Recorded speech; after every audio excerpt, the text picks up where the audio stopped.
Hey everyone, thanks for checking out this video. My name is Tyler Edwards. I am a cinematographer based out of Colorado, and in this video I'm going to do a little production breakdown video of a shoot that I recently DP and directed for a local church here for their Christmas Eve service. Now, a little backstory on the actual shoot. It was a full day shoot. We had one day on location, and it was a loaded day. We shot 4 songs, a 20-minute message from the pastor, 2 host moments, basically like an intro and an outro of a host, and then a 20-minute, well, it ended up being about 20-30 minutes story video cut down to 2 minutes, basically a 2-person interview as a way to kind of cut that into the service. But so yeah, fully loaded. Huge production, lots going on.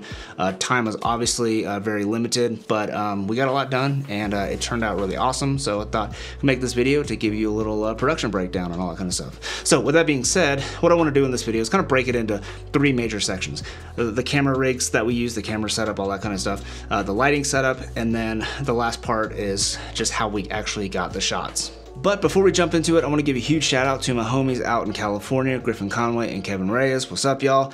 They were able to actually join me on this production. It was super awesome because we've been talking for months about trying to find some kind of project to work on together, and it just so happened the stars aligned that they were both available for this shoot, so hired them on, and super glad I did. It was awesome, basically having 3 cinematographers on set. Now, I kind of wore the director DP hat and kind of was the lead on the project, but having 2 other cinematographers on set, it really kind of was more of a collaborative project than it was anything else. We were able to bounce ideas off each other and make this thing look as awesome as it did.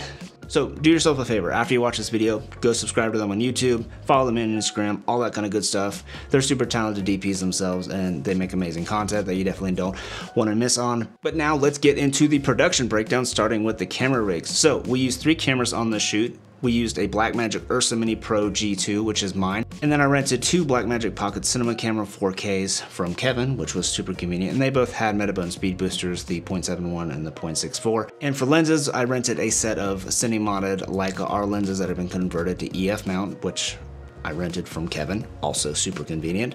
And then in front of those, we had Tiffin Black Pro Mist 1/8 filters because I love black Pro Mist filters and they look freaking awesome. Now, the 2 Pocket 4K rigs were caged up and had V-mount battery rigs and all that kind of stuff, so they pretty much could run forever. And then they both had, I believe they were small HD Cine 7 monitors. Both Griff and Kev brought their own monitors, just so they can use whatever they were comfortable with. And then on the Ursa Mini Pro G2, I had a 702 touch with a 2 Tilta Nucleus Nano, which like worked probably 40% of the time. In hindsight, I kind of wish I just didn't even use it because it was kind of a hassle. But when it worked, it was pretty awesome. And then you can see on the BTS, I have a Hollyland March 400S that I didn't use during worship. I asked the client, they said they didn't really care, so I didn't use that during the music portion. But for the message, I ended up setting that up because I pulled one of the confidence monitors over, so I gave that to the client to look at for the message so they can look at framing and all that stuff. But for the music portion, we didn't use that. Wasn't necessary, so client didn't really care. So that is it for camera rigs. I hope I went through that quick enough. Now let's get on to the juicy stuff, which is the lighting. So the idea I had for lighting for this setup was to kind of have this warm, cozy, inviting aesthetic. So we had practicals set up at 3200 Kelvin and kind of built off of that. Now, speaking of practicals, the client actually rented these, I think they were like Roby or something, like the big like kind of sky pan looking lights in there. Now they were LED. They actually kind of threw off some pretty nasty banding. Not really an issue with the Ursa, but on the Pocket 4Ks you can definitely notice it. So that's kind of a bummer there, but they looked really cool, and I think it really played off for looking really well. But the banding was kind of an issue. But we set those at 3200 Kelvin, and that was kind of the start of kind of building off the lighting. So we had, I think, like 6 or 7 of those kind of scattered about throughout the set, and kind of at different heights. We didn't want to make them look too symmetrical or anything, just like different heights and all that kind of stuff. So next up, I set up 2 Godox SL60W lights, which pretty much acted as practicals. But the practicals, the other ones, the big sky pan looking lights, they weren't really doing much to the effect of like adding any kind of edge or anything like that to the vocalist. So I added the Godux SL60Ws in with full CTO and aperture barn doors on there, just to give an edge light to the vocalist. And with the haze, it really helped kind of get some light rays and stuff in some of the shots, which I thought looked really cool. And overall, I'm really glad I added those SL60Ws, and they added so much to the shot, and they kind of looked like practicals anyways, but they really gave off a nice effect. And the last thing that we did was we added some cafe lights throughout the rafters of the ceiling, and that just kind of gave this nice glow, especially with all the haze that was pumped in. We added this nice glow in there, and they just looked really nice, really inviting looking, and just added to the overall aesthetic. And I'm really glad that we ended up putting them in there. So that kind of wraps up the practicals that we used, all the practicals being nice, warm, tungsten feeling colors. So let's move on to the key light. So for the key light, what I did is I rented an 8x8 frame with a 2/3 stop silk on there to give me nice soft light, and then I just attach it to 2 medium roller combo stands so I could kind of adjust, you know, as we're kind of setting up. And it was super convenient to have those. Roller combo stands are freaking life. I want all of them.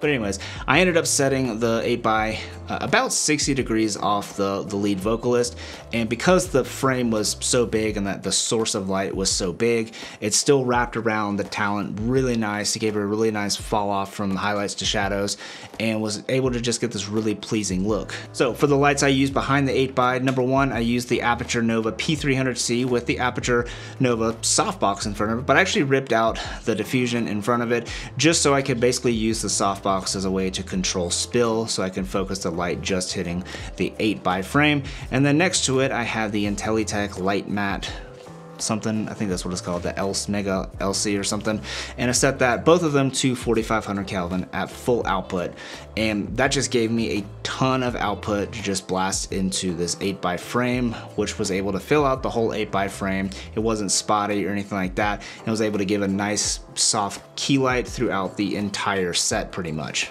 But this set was fairly large, and at the opposite end of the key light back in the corner, the light definitely fell off. A couple reasons: it was just pretty far away, and number two, when we added haze in there, that atmospheric haze definitely caught some of that light and really prevented it from spilling all the way to the background. So what I did on the opposite side, on the fill side, I just had my Aperture 300X in the Light Dome Mark II, and I set that to 4500 Kelvin as well, and then I just blasted. I think it was only at like maybe 30 or 40%, and I just threw that light back into the corner just to have a little bit of an exposure lift, and that's it, just for the violinist and the drums and the folks on that side of the frame, just to give them a little bit of exposure, because otherwise they were pretty stinking underexposed without that light. So as it stands right now with the lighting setup, it's a very warm looking light, very warm atmosphere and everything, but I wanted to add just a little bit of color contrast, just to give it a little bit more character, a little bit more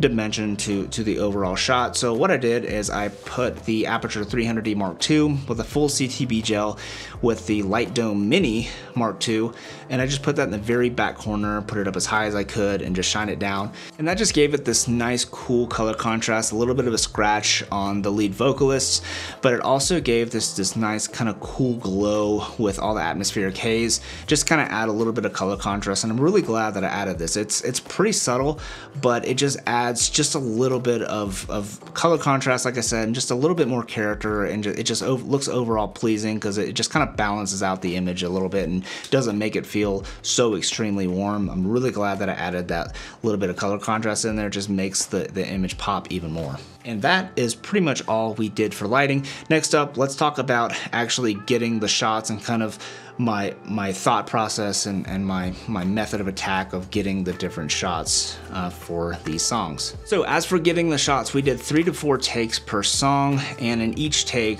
we had basically a safety shot, so there was always a shot that I could fall back onto during the edit. Now, during each take we had 2 handheld shots and 1 Dana Dolly shot at all times, just to kind of have a bunch of different variety. So during the first take, I would be on the Ursa Mini Pro, that was kind of the A cam, and I was on a 50mm, and that was focused on the lead vocalist the entire time. Now, while I was doing that, we had a Dana dolly shot with the 24mm on the wider speed booster on the Pocket 4K, and that was just sliding left to right. That was kind of used for establishing shots and worked really great for big moments in songs where a lot of people raise their hands and stuff. It was just really powerful to kind of get back out to that wide and even kind of do a little bit of digital punch-ins or anything like that. But having that wide establishing and those wide shots really helped for these particular videos. And then the third camera was picking off shots in the corner on the lead guitar, cello, and the keys side, and they were on a 90mm, and they were just picking off creative shots the entire time through that take. Now for the second take, on the Ursa Mini Pro, I would go off, keep the same lens, but I would go off and get creative shots on the other side of the room. So the other guitarist and the drums and the violinist and all that, I'd pick off creative shots on that side of the room. And then the Dana dolly would actually swap to a 90mm, and they would just parallax on the lead vocalist the entire time, and that was kind of the safety shot for that take. So it worked out really well, and I freaking love a parallax shot on the Dana dolly on a tight lens. I love it. It looks so stinking good. And then the third camera, again, was just creative shots, and they would either pop on the 24mm or 35mm and pick off creative shots from that same side of the room. Now for the third and fourth takes, and depending, I think there was one song where we didn't even do a fourth take because we all felt really good about it, but for the third and fourth takes, we're pretty much just creative shots altogether. We still used the Dana dolly, but we reoriented that, and that kind of acted as the safety shot for those takes, but we would reorient the Dana dolly to maybe to actually dolly in and out the entire time, or just stay on a tight lens but get creative shots on the guitar or other vocalists or something like that. And that's pretty much all we did. We just, you know, after the third take, we'd kind of team up, tag up real quick, and make sure all the shots looked good. If we felt good about it, we didn't do a fourth take, but if there was a song where a lot's going on, then we definitely did a fourth take just to make sure that we had enough. And I think 3 to 4 takes was kind of the sweet spot with regards to, you know, the schedule that we had and a good balance of like not having to multicam edit, you know, but 12, 15, you know, 15, 18 different camera angles, just not worth it. So yeah, that's pretty much it for this production breakdown. I hope I didn't leave anything out. If you have any questions about it that I didn't answer in this video, definitely let me know down in the comments below. I'm sure this was a really long video. If you're still here, thank you so much for sticking around. And if you're still here, you might as well hit that subscribe button if you're not already subscribed. So you can, you know, be on the lookout for more content like this. I hope this video was informative, helpful, useful, all that kind of good stuff. If it was, I'd really appreciate the feedback, maybe a thumbs up. If you didn't like it, or if you thought this project looked awful or something, hit the thumbs down if that's what you're into. But yeah, I think that's pretty much all. So I'm gonna wrap this up. I hope you have a fantastic day or evening or whatever time of day it is, and I hope to see you in the next video. Peace.